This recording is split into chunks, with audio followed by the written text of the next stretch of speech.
the question of tolerance and the question of the right to offend somebody if he is or she is in the public domain, that is very important. I mean, that is enshrined in Western values.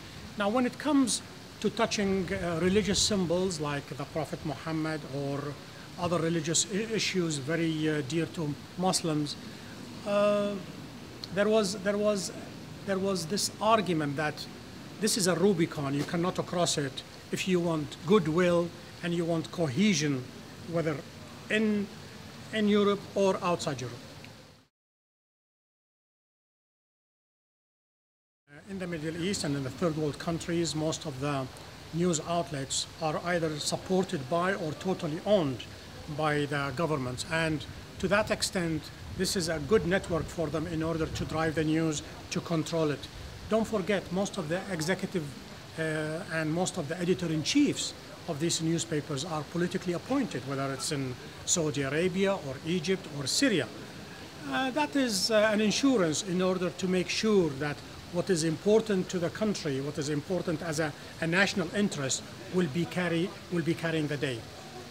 And so do you think that's a positive thing? Is it a necessary thing even? It is not necessary and it's not positive, but that is a reflection of reality.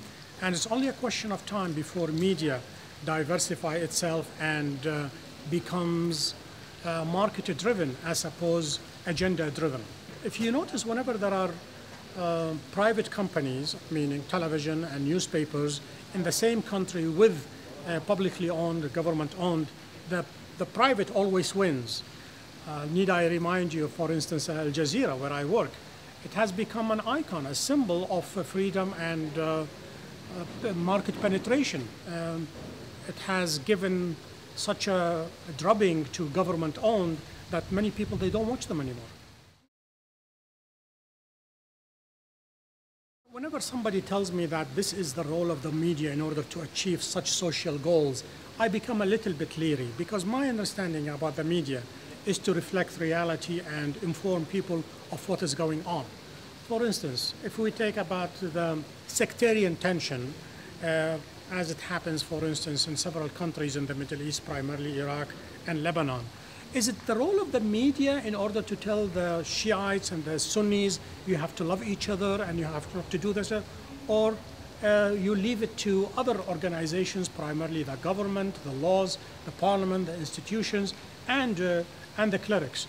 But also, one has to emphasize that the role of the media is to stay away from these divisive issues. Newspapers and television networks should not become themselves a tool in order to ignite and stoke the sectarian fire. And some of them, they do that, especially in Iraq.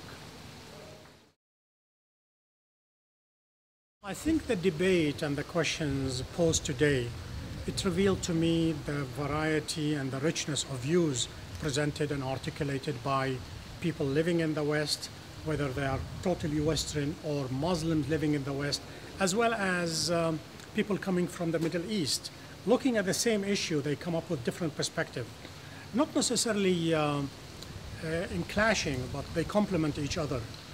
To a certain extent, the debate about the Danish cartoon, as well as the Salman Rushdie book, it showed that how two different people look at the same issue and they come up with different ideas.